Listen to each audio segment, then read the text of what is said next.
जय हिंद साथियों, स्वागत है आपका अपने YouTube चैनल स्टडी विद उदय में। जैसा कि दोस्तों आपको पता है कि आज है विश्व कैंसर दिवस। तो दोस्तों आज की इस वीडियो में हम आपको कैंसर के बारे में सब कुछ बताने वाले हैं, यानी कि कैंसर के लक्षण, इसके इलाज और इसके कैसे पहचानते हैं, इन सभी चीज़ों के बारे में बताने वाले हैं। दोस्तों कैंसर का नाम सुनते ही मन में डर सा लगने लगता है, लेकिन अगर इसके बारे में सही जानकारी हो और शुरुआती स्टेज में ही इसके बारे में पता चल जाए तो कैंसर को मात दी जा सकती है। डराने के लिए कैंसर का नाम ही काफ़ी है। यह डर इतना है कि लोग इस बीमारी के लक्षणों को नज़रअंदाज कर देते हैं और कैंसर खतरनाक हो जाता है। अगर मरीज लक्षणों पर गंभीरता से ध्यान दे और पता चलते ही उसका इलाज कराए तो कैंसर पूरी तरह ठीक हो सकता है। पहली स्टेज के कैंसर के 100% ठीक होने के आसार होते हैं। अब दोस्तों हम जानते हैं कैंसर की बेसिक बातें यानी कि कैंसर क्या है। हमारे शरीर में कोशिकाओं यानी कि सेल्स का लगातार विभाजन होता रहता है और यह सामान्य सी प्रक्रिया है जिस पर शरीर का पूरा कंट्रोल रहता है। लेकिन जब शरीर के किसी खास अंग की कोशिकाओं पर शरीर का कंट्रोल नहीं रहता और वे असामान्य रूप से बढ़ने लगती है तो उससे कैंसर कहते हैं। जैसे जैसे कैंसरग्रस्त कोशिकाएं बढ़ती हैं वे ट्यूमर यानी कि गांठ के रूप में उभर आती हैं। हालांकि हर ट्यूमर में कैंसर वाले सेल्स नहीं होते, लेकिन जो ट्यूमर कैंसरग्रस्त हैं अगर इसका इलाज नहीं किया जाए तो ये पूरे शरीर में फैल सकते हैं। कैसे होता है शुरू कैंसर? कोशिका के जीन में बदलाव से कैंसर की शुरुआत होती है। जीन में बदलाव अपने आप भी हो सकता है या फिर कुछ बाहरी कारकों मस्कुलन, तंबाकू, वायरस, अल्ट्रावायलेट रे रेडिएशन यानी कि एक्सरे, गामा रे आदि की वजह से भी कैंसर होता है। अमूमन इम्यून सिस्टम ऐसी कोशिकाओं को खत्म कर देता है, लेकिन कभी कभार कैंसर की कोशिकाएं इम्यून सिस्टम पर हावी हो जाती हैं और फिर बीमारी अपनी चपेट में ले लेती है। मुंह के कैंसर को लेकर फैली ये गलत बातें, तो जानते हैं इसका सच क्या है। हर ट्यूमर कैंसर नहीं, बिनाइन ट्यूमर नॉन कैंसरर होते हैं, जबकि मेलिग्नेट ट्यूमर को कैंसर माना जाता है। बिनाइन ट्यूमर से जीवन को कोई खतरा नहीं होता और यह फैलता भी नहीं है। यह जिस अंग में होता है वहीं रहता है और वहीं से इसे सर्जरी के जरिए हटा दिया जाता है। दूसरी तरफ मेलिग्नेट ट्यूमर बदमाश होते हैं। ये अपने आसपास के अंगों पर भी हमला कर देते हैं और उन्हें भी अपनी गिरफ्त में ले लेते हैं। इनकी ताकत इतनी होती है कि ये ट्यूमर से अलग हो जाते हैं और ब्लड में घुस जाते हैं, जिसका नतीजा यह होता है कि कैंसर शरीर के दूसरे अंगों में भी फैलना शुरू हो जाता है। फैलने की इस प्रक्रिया को मेटास्टेसिस कहा जाता है। कैंसर के ए है यार, कौन है यार कैंसर के? तो दोस्तों तंबाकू पुरुषों में कैंसर के करीब 60% मामले मुंह और गले के कैंसर से होते हैं और इसके बाद आता है फेफड़ों का कैंसर। इन तीनों ही कैंसरों की सबसे बड़ी वजह है तंबाकू। कैंसर के कुल 40% मामले तंबाकू की वजह से होते हैं, फिर चाहे पीने वाला तंबाकू यानी कि सिगरेट, बीड़ी, हुक्का आदि या फिर खाने वाला गुटखा, पान मसाला हो। शराब ज़्यादा पीना, दोस्तों शराब ज़्यादा पीने से भी खतरनाक होता है। ज़्यादा शराब पीने से मुंह, खाने की नली, गले, लीवर और ब्रेस्ट कैंसर की आशंका बढ़ जाती है। अल्कोहल और साथ में तंबाकू का सेवन कैंसर का खतरा कई गुना बढ़ा देता है। मोटापा, अगर किसी के शरीर में फैट बढ़ जाता है और उसका वजन बढ़ जाता है तो इस फैट में मौजूद एंजाइम मेल हार्मोन को फीमेल हार्मोन एस्ट्रोजन में बदल देते हैं। फीमेल हार्मोन ज़्यादा बढ़ने पर blood cancer, prostate, breast cancer और सर्विक्स यानी कि यूट्रस कैंसर होने की आशंका बढ़ जाती है। High calorie junk food, non veg ज़्यादा लेने से समस्या बढ़ जाती है। दोस्तों infection, hepatitis B, hepatitis C, HPV यानी कि ह्यूमन पैपिलोमावायरस जैसे इन्फेक्शन कैंसर की वजह से बन सकते हैं। हेपेटाइटिस सी के इन्फेक्शन से लीवर कैंसर और HPV से महिला में सर्वाइकल और पुरुषों में मुंह का कैंसर हो सकता है। ये वायरस असुरक्षित सेक्स संबंधों से फैलते हैं। फैमिली हिस्ट्री, पेरेंट्स या दादा दादी, नाना नानी आदि को कैंसर हुआ है तो अगली पीढ़ी को कैंसर होने के चांस करीब 10% तक बढ़ जाते हैं। हालांकि यह जरूरी नहीं है कि अगर माँ या पिता को कैंसर हुआ है तो बच्चे को भी होगा। फिजिकली एक्टिव न रहना, फिजिकली एक्टिव न रहने से, एक्सरसाइज न करने से कैंसर की आशंका बढ़ जाती है। रोजाना कम से कम 30 मिनट एक्सरसाइज जरूर करें। हालांकि 45 से 60 मिनट एक्सरसाइज करना बेहतर है। इसमें कार्डियो एक्सरसाइज यानी कि brisk walk, jogging, cycling, swimming आदि जरूर शामिल करें। बार बार एक्सरे, सीटी स्कैन, अल्ट्रासाउंड आदि की रेडियो एक्टिव किरणें हमारे शरीर में पहुंचकर सेल्स की केमिकल की गतिविधियां बढ़ा देती हैं, जिससे स्किन कैंसर का खतरा बढ़ जाता है। जब जरूरी हो तभी एक्सरे या सीटी स्कैन आदि कराएं। इसलिए साल में 2 से 3 एक्सरे काफ़ी हैं। प्लास्टिक, इस बात पर काफ़ी रिसर्च हो चुकी है कि सभी तरह का प्लास्टिक एक वक्त के बाद गर्म करने पर केमिकल छोड़ने लगती है। बार बार गर्म करने से प्लास्टिक कंटेनर्स के केमिकल टूटने शुरू हो जाते हैं और फिर एक खाने पीने की चीज़ों में मिल जाते हैं। इससे कैंसर की आशंका बढ़ जाती है। हालांकि पक्के तौर पर नहीं कहा जा सकता, क्योंकि इस पर अभी तक रिसर्च चल रहा है। प्रदूषण, शहरों में बढ़ता प्रदूषण भी शरीर को वही नुकसान पहुंचा रहा है जैसा कि बीड़ी सिगरेट का धुआं पहुंचाता है। हवा में तय से ज़्यादा मात्रा में मौजूद nitrogen oxide, sulphur dioxide, carbon monoxide, ozone, lead आदि हमारे शरीर के कैंसर करने वाले केमिकल पैदा कर रहे हैं। ये है दोस्तों कैंसर के दुश्मन। खान पान सही, जब भी आप नेचुरल और सामान्य चीज़ें खाते हैं तो आप भी तंदुरुस्त ही रहते हैं। पैक्ड फूड जो पैक होके भोजन आते हैं, प्रिजर्व्ड फूड, फास्ट फूड जो सामान्य फूड नहीं है आदि में ऐसी चीज़ें मिलाई जाती हैं जो दिखने में ताज़ा होती हैं लेकिन हकीकत में ये बासी होती है। इन्हें केमिकल मिलाकर ताज़ा किया जाता है। ऐसी चीज़ें न खाएं। साथ ही बिन मौसम फल और सब्जियां भी न लें। नॉनवेज खाने में परहेज करें, खासकर रेड एवं प्रोसेस्ड मीट का सेवन न करें। सेहतमंद फैट चुनें और बटर एवं सैचुरेटेड फैट्स के बजाय ऑलिव ऑयल चुनें। ढेर सारा पानी पिए, इससे कैंसर कारक तत्व यूरिन के साथ बाहर निकलते हैं और कैंसर की आशंका कम हो जाती है।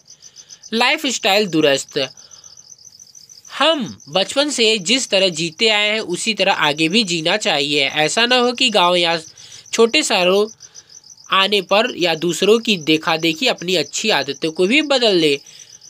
अगर हमें सुबह जल्दी उठने या पार्क या फील्ड में जाने की आदत है तो उसे देर रात तक जागने में न बदले। मन में चैन, मानसिक शांति की कमी आज सबसे ज़्यादा है। लोग तनाव में ही जीना पसंद करते हैं। फेसबुक, व्हाट्सएप आदि के चक्कर में हम अपना चैन खो देते हैं। ग्रुप में साथ बैठने पर भी लोग आपस में बातें नहीं करते, बस अपने मोबाइल में लगे रहते हैं और इंटरनेट की गुलामी करते रहते हैं। अगर हम अपनी भावनाएं दूसरों से साझा नहीं करते तो हमारे अंदर ऐसे फ्री ऑक्सीडेटिव रेडिकल्स बनने लगते हैं जो धीरे धीरे शरीर में जमा होने के बाद जीन्स को ही नुकसान पहुंचाते हैं। आयुर्वेद की 3 जरूरी बातें। आयुर्वेद के अनुसार कैंसर से कैसे बचना। तो दोस्तों दिनचर्या ठीक करें। सुबह सूरज से पहले जगना, फ्रेश होना, ब्रेकफास्ट, लंच और डिनर समय पर लेना। ऋतुचर्या पर ध्यान, शरीर के लिए सभी 6 ऋतु जरूरी है, चाहे वह सर्दी हो या गर्मी या फिर कोई और। ठंड से बचने के लिए हीटर चलाते हैं। हीटर के करीब लंबे समय तक रहने से शरीर में खून की कमी हो जाती है। इसकी जगह पूरे घर को गर्म करना बेहतर है। इससे एसी की मदद ले सकते हैं।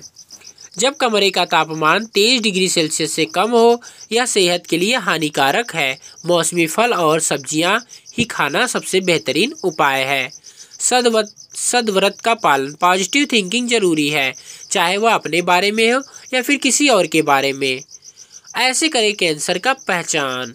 कैंसर खतरनाक इसलिए है क्योंकि इसे पहचानने की चुनौती ही सबसे बड़ी है। शुरू में इसके सामान्य लक्षण बीमारियों वाले ही होते हैं, मसलन थकावट, बुखार, एसिडिटी, खांसी, ब्लीडिंग आदि। ये लक्षण किसी दूसरी आम सी बीमारी के भी हो सकते हैं। मसलन अगर किसी को बीपी या शुगर की समस्या है तो शरीर में दर्द और थकावट रह सकती है। महिलाओं को पीरियड्स में ब्लीडिंग स्वाभाविक है। एसिडिटी भी किसी को हो सकती है। तो क्या ऐसे सभी मामलों में कैंसर की आशंका होती है? क्या सभी को कैंसर की जांच करानी चाहिए? इन सभी सवालों के जवाब एक है, ये सभी असामान्य होना है। लक्षण सामान्य हो लेकिन असामान्य तरीके से उभर रहा हो, बुखार, एसिडिटी आदि सामान्य समस्याएं हैं, लेकिन दवा करने के बाद भी अगर बार बार हो तो शक करना जरूरी है। हालांकि किसी सामान्य परेशानी का बार बार होना भी यह साबित नहीं करता कि कैंसर ही होगा, लेकिन यह शक करने की वजह तो जरूर देता है। एसिडिटी के मामले में अगर कोई शख्स दवा नहीं ले रहा है और फिर बार बार एसिडिटी हो जाती है, वह भी ठीक हो जाता है, तो घबराने की बहुत ज़रूरत नहीं है, लेकिन उसे डॉक्टर से संपर्क जरूर रखना चाहिए। वहीं अगर दवा लेते रहने और डोज बदलने के बावजूद एसिडिटी बार बार होती रहे तो ज़रूर सचेत होना चाहिए। महिलाओं में माहवारी के दौरान ब्लीडिंग कॉमन है, लेकिन जब यह 4-5 दिन के बजाय 8 से 10 दिन हो, एक बार होने के कुछ दिनों के बाद फिर से हो जाए तो इसे शक करना चाहिए। जब किसी मरीज की जुबान बात करने में बार बार लड़खड़ाए और उसे तंबाकू सिगरेट की आदत हो, ओरल कैंसर आशंका है। लगातार खांसी, मुंह के छाले, दांतों से लगातार खून आना, ये भी ओरल कैंसर के लक्षण हो सकते हैं और नहीं भी। पेशाब में खून आना अपना प्रोस्टेट कैंसर का लक्षण हो सकता है। कई बार किडनी में स्टोन की वजह से पेशाब में खून आता है। शरीर में गांठ जो तेजी से बढ़ रही हो, यहाँ इस बात का ध्यान रखें कि अमूमन जिन गांठों में दर्द हो, शुरुआत में उनमें कैंसर सेल्स के होने की आशंका कम रहती है। अगर दर्द ना हो तो आशंका बढ़ जाती है। जैसे अगर किसी महिला के ब्रेस्ट में गांठ है और दर्द भी है, तो ऐसा अमूमन हार्मोन परेशानी से होता है। तेजी से वजन कम होना और कैंसर का विशेष लक्षण है। अगर किसी का वजन 3 महीने में 10 किलो कम हो जाए तो उसे ज़रूर जांच करानी चाहिए। वैसे ध्यान देने वाली बात यह है कि शुगर और टीबी के मामले में कई बार अचानक वजन कम हो जाता है। स्प्लीन, पेट में मौजूद इस अंग के कई सारे काम हैं, लेकिन सबसे अहम काम है शरीर की सुरक्षा में भूमिका निभाना। और लिम्फ नोड, यह भी शरीर के इम्यून सिस्टम की अहम भाग है। शरीर में मौजूद बैक्टीरिया और वायरस से लड़ने में मदद करता है। जाड़े में भी रात में पसीना आता है तो सचेत हो जाए। हालांकि ऐसा दिल के मरीजों के साथ भी होता है। अगर किसी महिला को अपने पार्टनर के साथ संबंध बनाते समय बार बार ब्लीडिंग हो तो वो डॉक्टर से ज़रूर मिल ले। वैसे जिन महिला ने किसी के साथ फिजिकल रिलेशन नहीं बनाए हैं, उसमें सर्वाइकल कैंसर का खतरा न के बराबर होता है। अगर कोई शारीरिक परेशानी हो रही है और बार बार हो रही है तो कतई ज़रूरी नहीं कि वह कैंसर है, वह कोई दूसरी छोटी मोटी बीमारी भी हो सकती है। फिर भी सतर्कता जरूरी है। किसी डॉक्टर से मिलकर और टेस्ट कराने के बाद ही किसी नतीजे पर पहुँचे। दोस्तों, इसे हराना मुश्किल है लेकिन नामुमकिन नहीं। कैंसर के मामले में मौत की ज़्यादा वजह शुरुआत में जहां लक्षणों को नज़रअंदाज करना है, वहीं दूसरी सबसे बड़ी बात है लाइलाज मानकर हिम्मत हार देना। यह ज़रूरी नहीं कि सिर्फ मरीज ही सब कुछ खत्म वाली सोच में पहुंच जाए। कई बार उसके नज़दीकी रिश्तेदार की भी ऐसी ही सोच हो जाती है।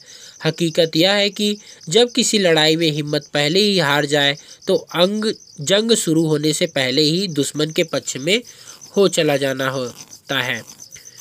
अगर कैंसर को हराना है तो इसकी हकीकत को समझते हुए इसे भी आम बीमारी मानना होगा। इससे हराना मुश्किल है लेकिन नामुमकिन बिल्कुल नहीं है। अमूमन कैंसर लाइलाज होता है जब यह आखिरी स्टेज में पहुंचता है। अगर किसी शख्स को जल्द ही इसका पता चल जाए तो जीत सुनिश्चित है। अगर किसी के घर में कोई कैंसर मरीज है तो देख रेख करने वाले को भी मानसिक तनाव से लड़ना पड़ता है। ऐसे में सुबह वॉकिंग, सूर्य नमस्कार और योग उनके काफ़ी काम आते हैं। यह ठीक है कि पौष्टिक तत्व यानी कि सप्लीमेंट्स, न्यूट्रिशनल डाइट की मदद से कैंसर मरीज को फ़ायदा मिलता है। लेकिन ध्यान रखने वाली बात यह है कि ये किसी भी सूरत में कैंसर का संपूर्ण इलाज नहीं हो सकते हैं। टेस्ट और इलाज। कैंसर का इलाज जितनी जल्दी शुरू करते हैं उतनी ही नतीजा बेहतर होती है। हकीकत यह है कि कई बार डॉक्टर इस तथ्य को जल्दी स्वीकार करने से डरते हैं कि मरीज को कैंसर होने की आशंका के बारे में कैसे बताएं, इसलिए वे तमाम दवा देकर देख लेते हैं लेकिन कैंसर के टेस्ट के लिए नहीं कहते। जबकि ऐसे तमाम उदाहरण हैं जब मरीज ने कैंसर को बुरी तरह हराया है। अगर कैंसर शुरुआत होने के 15 दिन से 1 महीने के अंदर पता चल जाए तो इसका इलाज 100% मुमकिन है। कौन कौन से टेस्ट होने चाहिए? तो CBC टेस्ट या कैंसर या दूसरी बीमारी का पुख्ता जानकारी नहीं मिलती, लेकिन आगे बढ़ने का रास्ता जरूर मिल जाता है और इसका खर्चा लगभग 200 से 400 रुपये होता है। WBC लगातार नॉर्मल से ज़्यादा या कम काउंट रहना। दरअसल श्वेत रक्त कणिकाएं हमारे शरीर के सैनिक हैं जो बीमारियों से लड़ने में सहायक हैं। सामान्य लोगों के शरीर में 1 क्यूबिक ml ब्लड में इनकी संख्या 4 से 11,000 होती है। अगर किसी के शरीर में ये लगातार 20,000 के ऊपर रहती है तो सचेत होने की ज़रूरत है। हीमोग्लोबिन शरीर में प्राणवायु ऑक्सीजन को ढोने वाला यह लाल पिगमेंट बहुत काम का है। अगर किसी की उम्र 60 से ज़्यादा है तो 10 ग्राम प्रति डेसी से नीचे नहीं रहना चाहिए। 60 से कम उम्र के पुरुषों में 13.8 से 17.2 ग्राम प्रति डेसी और महिलाओं में 12 से 15 ग्राम प्रति डेसी के बीच रहना चाहिए। अगर इस रेंज से लगातार कम या ज़्यादा आ रहा है तो सचेत होना चाहिए।